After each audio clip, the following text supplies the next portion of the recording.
for joining me once again. My name is Douglas Grummins. I'm glad you joined me again. And we continue on with another podcast. And this time I think it's going to be entitled Freedom and the Costs That Come Along with Freedom. There are basically three types of freedom. There's physical freedom, there's emotional freedom, and then there's spiritual freedom. And each one differs in its own way. But the one we're mostly concerned with is the spiritual freedom. When we talk about physical freedom, we're talking about slavery and being freed from being a slave, whether it's legal or illegal. Being a slave is on the physical level is absolutely horrible, one of the worst things that you could do to another human being.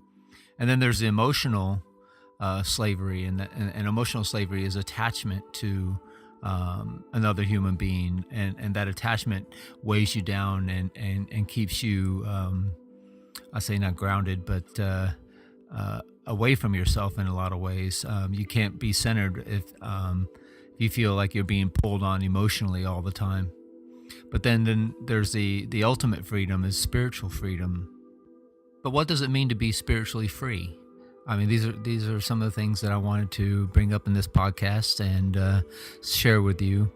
And with my father recently dying this last January, my father passed away, and I never thought about it this way before. But I say now my father is completely free.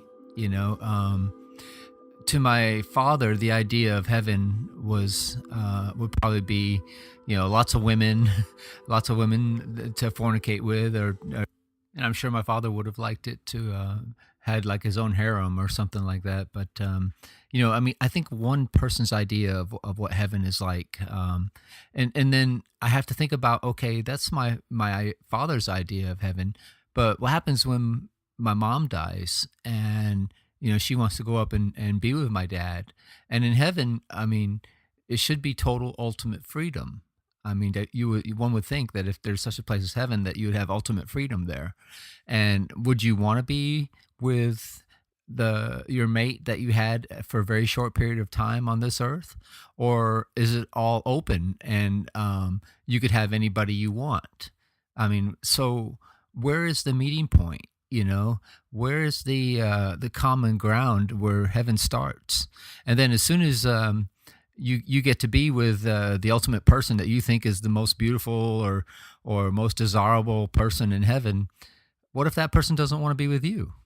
So then it could turn into a whole situation of a conundrum of falling dominoes, one would think. So the idea of heaven and what heaven is, to me is it's almost ludicrous to imagine, this eternity of always getting what you want and always being pleased and whatever your idea of heaven is, whether it's 72 virgins or just one Marilyn Monroe or whatever your idea might be, or for you ladies out there, one Brad Pitt. So remember, I mean, according to the Western mind, and this is eternity, forever, that you're in this existence you feel like you've earned, whether it's through believing in Christ or believing in Buddha or all these thoughts of or beliefs that have thrown you off into the future and into a future that for the most part, really, we don't even know if it even exists. But I'd like to pose a different theory and, try to explain that for the most part, heaven can be held right here on earth. And this is the work of all the mystics and all the great sages through time and through history, trying to get you to follow the most beautiful path or see the beautiful things in life and appreciate the beautiful things in life. And the more you learn to appreciate all the beautiful things in life and surround your life with nothing but beautiful things, then you start to get the grasp of the idea that really heaven is right here on earth. I mean, Brad Pitt exists right now. and so does Marilyn, Monroe, and all the other people that have been adorned on so beautifully, whether alive or dead, doesn't matter. But it's your idea of beauty and where you get those ideas of beauty that matter. This is why I love the concept of the Buddhist approach towards life, the Zen Buddhist especially. To the Zen Buddhist, just staring at a flower without thought, just looking at the flower and taking away all the adjectives like yellow or brown or red or white or beautiful or even the word flower. Just stare at this flower and share a moment without any thought, and you'll experience something that the Zen monks experience, that you'll share a moment with existence, with this flower and what it's all about, and that's the essence of what life is all about. And throughout this podcast, I want to share with some ideas of Osho's. He's my favorite guru, and his words from the book Freedom, The Courage to Be Yourself. Osho says on page 26, it says, religiousness simply means a challenge to grow, a challenge for the seed to come to its ultimate peak of expression, to burst forth into thousands of flowers and release the fragrance that was hidden behind it. That fragrance I call religiousness. It has nothing to do with your so-called religions. It has nothing to do with God. It has nothing to do with the priesthood. It has something to do with you and your possibilities of growth.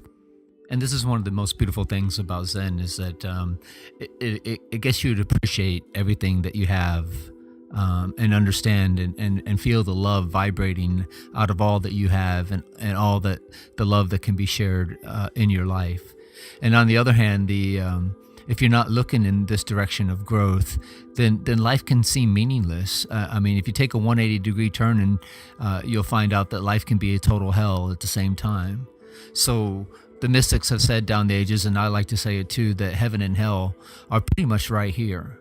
As far as we know, there is no other heaven and no other hell.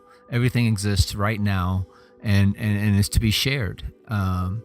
The beauty can be shared, or the hatred can be shared. It depends on which way you're facing, which direction you're facing. You face inward and you'll find the beauty. You look outward and you might find the hell, but it's all right here. So in essence, I want to try to free you from your ideas of what heaven is, and learn to appreciate and love life for what it is, because life is God's greatest gift.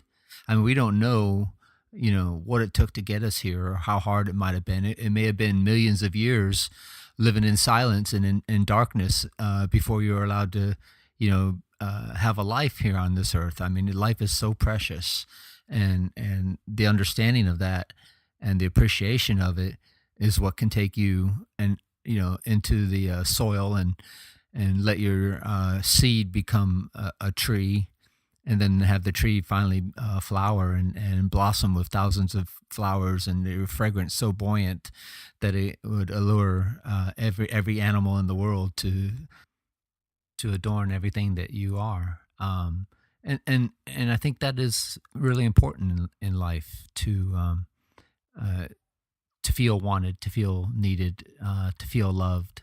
And these things I call heaven. But they come with being free, and they come with being spiritually free, and free from the bondages of ideas that lure you into and pull you off your center into the future. I'd like to also share a few words more from Osho's book entitled Freedom, The Courage to Be Yourself. Osho says on page 28, he said, if God existed, he would not remain silent. I am continually saying he does not exist. If he existed, it is time. He should have appeared and announced that I am here. And why do you go on saying that I don't exist, but he will never come? And I'd like to add to this that mankind has possibly been around in existence for maybe as many as 250,000 years, maybe even less, but maybe even more. It's hard to determine. We keep finding new discoveries all the time. But God, if God existed, at some point he would have come out and said, hey, look at me, I'm here. And not just to, one man in the form of a burning bush, giving us a bunch of rules that were pretty redundant and unnecessary to give us in the first place. But back to what Osho was saying. He says, there have always been people who have denied the existence of God, but he has never made any effort to prove himself. For example, Edmund Burke, one of the famous philosophers of the West, stood in a church and said to the priest, "This is my watch. If God exists, I don't want big proof, I just want simple proof. My watch should stop moving. You pray, your congregation can pray, you can do anything that you want to do. Persuade your God to stop my watch, and that will be enough to convert me." They prayed, the whole congregation. It was a question of the prestige of the whole Christianity. A single man challenging God, and he was not asking for a big miracle, just a small miracle. Stop my watch moving. And God could not do that. Edmund Burke has proved that there is no God. What an argument. But it is simple, clear, and relevant. All over the world, they go on dumping anything that you want to get rid of on God, on fate, on destiny. They are just different names for non-existential or non-existential things. Certainly, you cannot throw your garbage on somebody who is actually there. There is a limit to patience. You just go on throwing your garbage onto the property of your neighbor. Perhaps for one day he may not say anything. Perhaps for 2 days he may wait. But how long? Sooner or later he is going to grab you by the neck and prove to you, I exist. You cannot go on throwing your garbage in my yard. But if there is somebody in the house, you can continue to throw your garbage in the yard as long as you want. Nobody will resist. Nobody will come out and say, what is going on? Don't you have any sense of decency in you? God, fate, and destiny, these are just bogus words. Mumbo jumbo, nothing more than that. Drop them completely, because dropping them will make you an individual, fully responsible for your acts. And unless you take the responsibility on yourself, you will never become strong. You will never become independent. You will never taste freedom. You can have freedom, but the cost is to accept responsibility in its totality. I have felt such immense freedom that looking at you, I feel sad. You have the same opportunity, the same potential to blossom into a free individual, but you go on remaining a slave. And the way you manage it is by never being responsible. You think not being responsible makes you free? Not feeling responsible for your actions, for your thoughts, for your being? Do you think you are freed from all these consequences? No, absolutely not. It makes you a slave. It makes you something subhuman. It takes all glory away from you. You cannot stand straight. You become a hunchback. Your intelligence cannot grow because you have not accepted the challenge. You are waiting for fate, for destiny, or for God, and you are thinking when the time comes, the right time, God willing, I will be blissful too.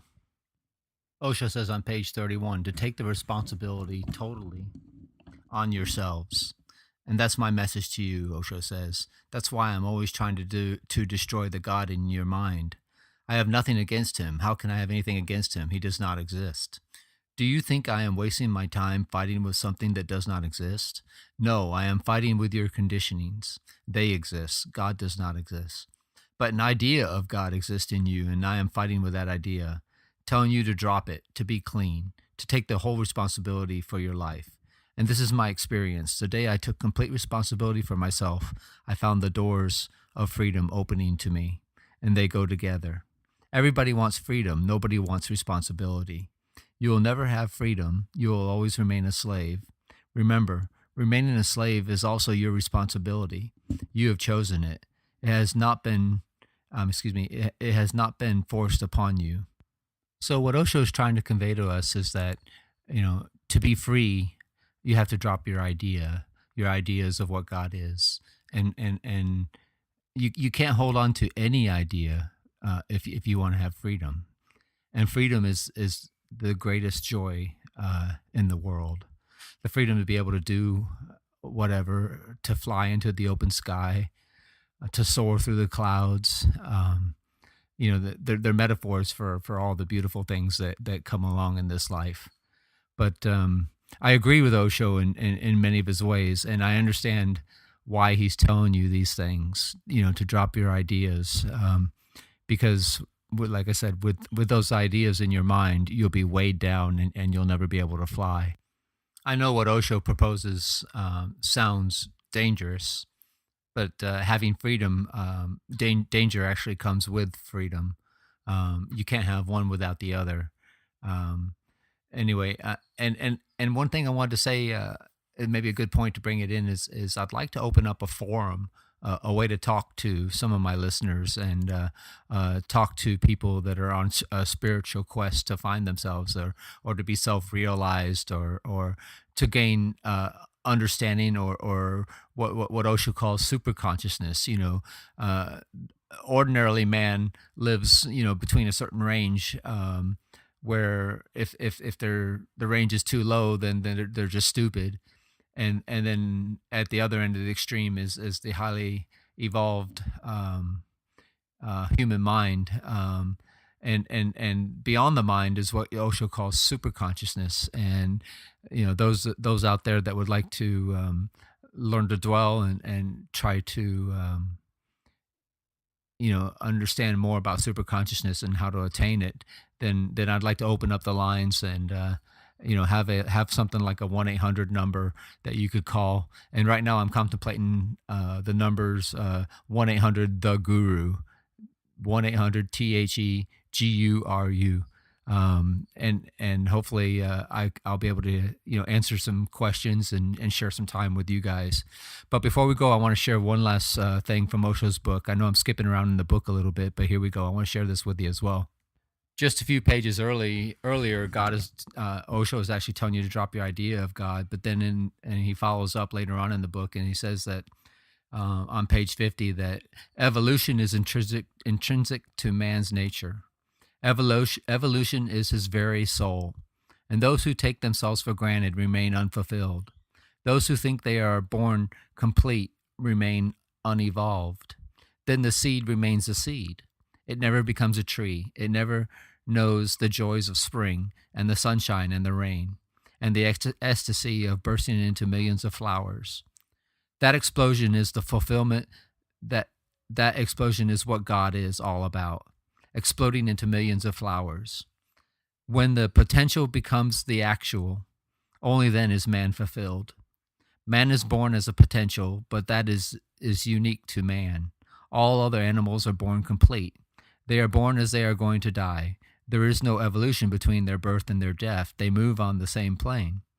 They never go through any transformation. No radical change in their life ever happens. They move horizontally. The vertical never happens or never penetrates to them. And if man moves horizontally, he will miss his manhood. He will not become a soul. And that's what Gurdjieff meant when he used to say to all the people that they don't have souls. It is very rare that a person has a soul. Now this is a very strange statement, because down the ages you have been told that you've been born with a soul. And Gurdjieff says that you were born only with the potential of becoming a soul, not with the actual soul, but you have a blueprint. But the blueprint has also to be worked out. You have the seed, but you have to search for the soul, the soil, and the season, and the right climate, and the right moment to explode and to grow. And those are Osho's words out of the book Freedom, The Courage to Be Yourself. And they coincide with what I was saying earlier, that to be free spiritually, then you have to drop your ideas of what you think heaven is, or what God is, or your desire for heaven. I know that sounds like crazy and anti-religious, but in a deeper sense, it's just totally religious. It's what religiousness is. It's not religion, it's religiousness.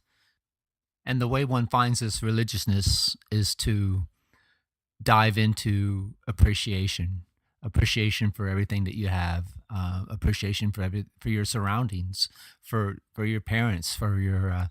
Even if you feel that you don't have very much, there's still things that you can appreciate. It doesn't take money to stare at a flower, or to see a sunrise, or see a sunset. It doesn't take money to swim in the ocean, All these things are free, and they're some of the most beautiful things that can be experienced. All the free things in life are going to ultimately bring you the freedom that you most most wish to experience. So I guess we'll wrap it up about here. But thanks again for joining me. My name is Douglas Grummons. You can find me on YouTube. All my videos are on YouTube under Doug Grummons, spelled DOUGGRUMMONS, Doug Grummons.